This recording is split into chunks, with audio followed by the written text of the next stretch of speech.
So this is Cipro. Here we are producing 2.3 kilowatts hour 24 volts lithium battery bank using EV 15 amps hour cell. This is brand new cells, as you can see. So we are spot welding them. And good thing about lithium phosphate is that they have long lifespan. Like this batteries has more than 3,000 cycles, meaning if you're cycling it per day, that is charging it fully and discharging it fully every day, it will take you about 10 years to fully use the life.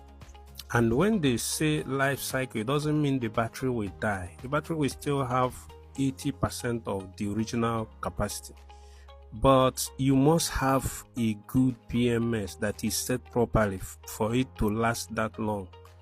If you are using it with a bad BMS, it can die in less than 2 years.